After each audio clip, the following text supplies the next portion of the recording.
Welcome to another one of our interviews involving the world of Speedway. This time it's Jason Crump, 3 times world individual champion. Unfortunately, he couldn't make it into the studio, but we're chatting with him on the phone all about the Darcy Ward Cup, which is happening at North Brisbane Speedway. It's a fundraising meeting for Darcy, who was so sadly injured a couple of years ago in Poland. Let's find out what Jason has to say as we get him on the phone at 101 FM. I really do like Taylor Swift. I know, a man of my years, I should know better. I've no idea what the song's all about, but hey, who cares? So if you just joined us, it is Mike Bennett on 101 FM. We were chatting a couple of weeks ago to young Darcy Ward, the Speedway rider who was injured a couple of years back in Poland. We had Darcy in studio. We had the lovely Lizzie in studio as well. We were chatting about the 3 times world Speedway champion Jason Crump, who was riding in a meeting. And as all good organisation would be, we've got Jason live on the line now. Good morning, Jason. Morning, Mike. Hey, this goes back. It's been a while, hasn't it, really? Too many years, Mike. It's you're actually one of the first faces I remember from when I started racing in the UK back in '92, because you were doing all the videoing back then. You're not wrong. Do you know what's really funny? I'm writing my book right now, and I've got to 1992, and I found this video where there's me on the mic saying about you, God, that young Jason Crump, I reckon he's got a real future in the sport. See, I knew. I had that predictive factor by then. Jason, it's great to chat to you, and thanks for joining us on 101 FM. Obviously, you've been at the very top of your career. You've won the world title 3 times. We thought you'd retired, but because it's Darcy Ward, you're getting back on the bike again. He must mean a lot to you. I think he means a lot to a lot of people, Mike. And at the end of the day, whether it's Darcy or whether it's, another rider who you're probably not particularly close with, when injuries like this happen, lifestyle-changing injuries, life-threatening injuries, whatever you want to call it, it's important that the Speedway community rally around and try and make things as comfortable as possible for the injured rider. And that's obviously exactly what's happened here. And it was an amazing coming together of the whole Speedway community. I mean, there was obviously riders like Greg Hancock, who's still winning world championships at his age. I know Greg made a special, he wore Kevlars that matched what Darcy used to wear. People were fundraising around the world. Why do you think that there was, because let's face it, other riders have been injured, other riders have had life-threatening injuries, but they didn't get the reaction that Darcy got. Well, there's many reasons for it. I mean, I think one of the things possibly was the age. Obviously it's happened to Darcy at a very early stage of his career. He probably hadn't peaked at the point he got injured.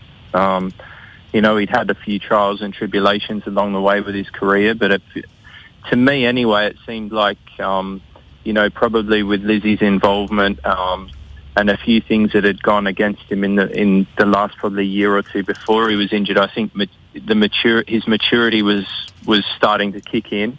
I know I've probably been one of Darcy's harshest critics. I mean, I was always one of the people who told him straight away when he'd been a clown, but I'd also been one of the people that patted him on the back when he'd done a good job. And I think he was at the point, not only in his career, but actually in his life, when he realised that there was a couple of big prizes that he could probably win if he put his mind on the job a little bit more. And I think Lizzie's guidance and influence was probably going to help him achieve that. And she's been amazing. I mean, I had Darcy and Lizzie in the studio a couple of weeks ago. Obviously, she's a young girl herself, and all of a sudden she's gone from girlfriend to pretty well carer.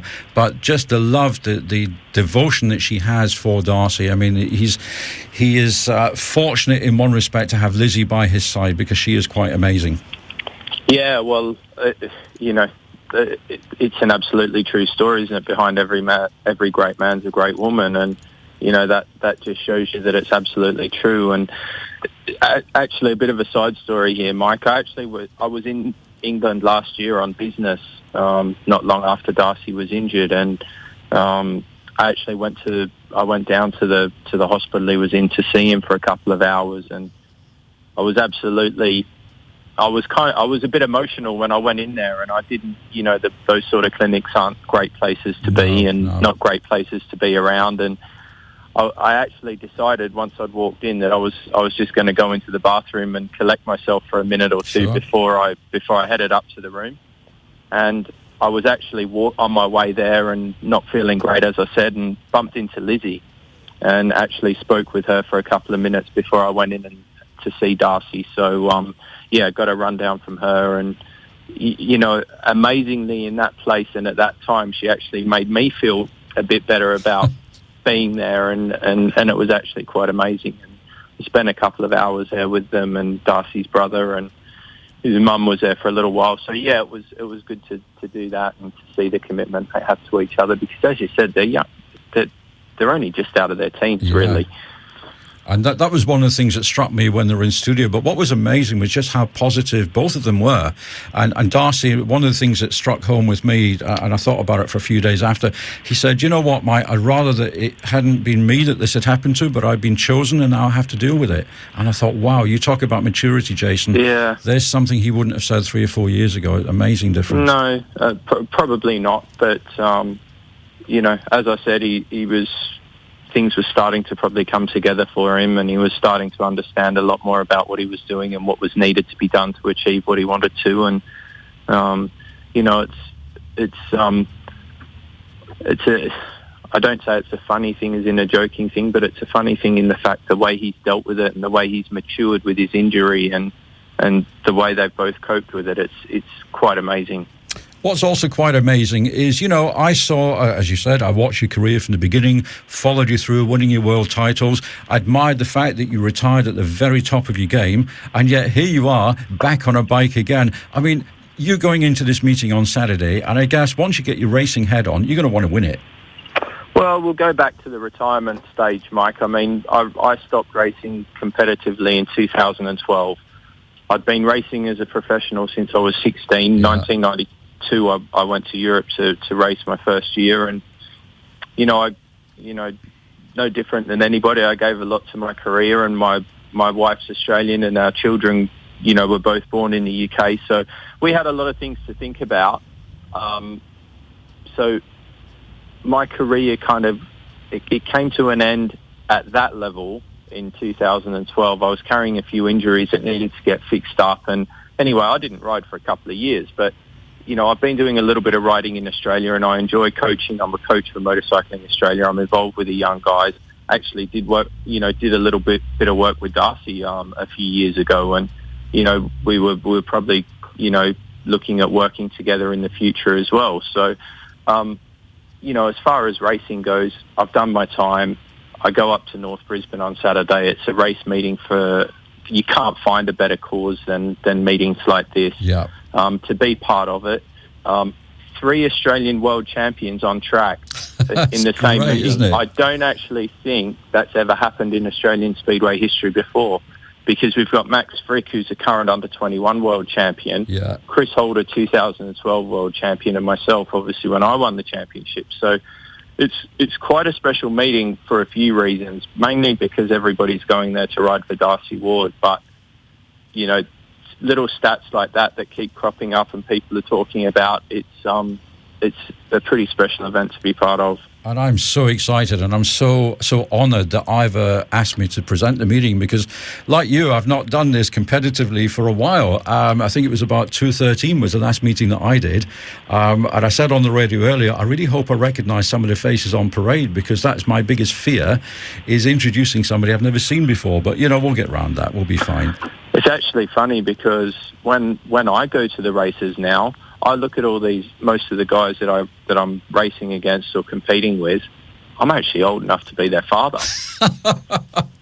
Which reminds me, of course, you've got kids. Any sign of Seth following in your footsteps? Oh, I wouldn't have thought so. He enjoys riding his motorcycles. He rides, just about to start doing some road racing. He's been doing a bit on the road bikes. Okay. And at the end of the day, it's as with all sports, there's plenty of time for it to get serious later on, but I'm pleased that my son enjoys riding a motorbike at whatever level he decides he wants to ride one at. Oh, that's lovely, and I'm sure that his mum will be happy if he doesn't follow in his dad's footsteps, really. It's, Speedway racing or motorcycling's been good to us. And, you meet some terrific people from around the world, and the downside of it is unfortunately what's happened to Darcy. But then you see the positive that comes out of that is that you have events like this one at North Brisbane on Saturday night, and there's different ones around the world as well. I think they're having one at Poole in the UK early March or end of March or something. So there's tremendous support for him all over the world. And just proven by the fact that Chris Holder has cleared his diary to make sure that he takes part in it, I think is fantastic. Yeah, good. Chris and Darcy raced for the same team in England. They raced for the same team in Poland. They didn't quite grow up racing together, Chris being a few years older, but they were certainly, along with Jason Doyle, going to be the future of Australian Speedway on the world stage, taking over from myself and Lee Adams. And,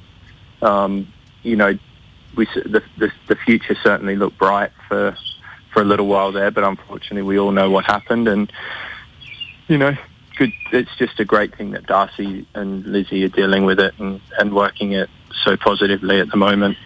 Well, I think it's a great thing that you're taking part in the meeting as well, Jason. And for me personally, I am so looking forward to seeing you back on a bike, looking forward to seeing Chris Holder, looking forward to seeing everybody. And as I say, Ivor has given me a couple of tickets to give away as well. Thank you so much for giving up your time this morning. And here's hoping that we have a bumper night and that they've got the full house sign on the gate and Darcy gets the rewards that he so deserves. Yeah, definitely. And the beauty of me riding, Mike, is you'll at least know one face on the parade. Thank goodness for that, Jason. I am so appreciative. You've no idea. Oh, and Chris Holder. I know him as well, so that'll be fine. There you go. Jason Crump, thank you so much for being on 101 FM. And if you want to know more, you can see Jason on Saturday at North Brisbane Speedway. And we've got 2 tickets to give away. And how do I get these tickets? It's as simple as this. 2 people will get a free entry. All you have to do is ring 3808 1101 now if you can make it on Saturday night to North Brisbane. 3808 1101, 2 free tickets. That's 2 individuals, so that's 2 people. Coming up in the next hour, Stewie V as Elvis will be singing live.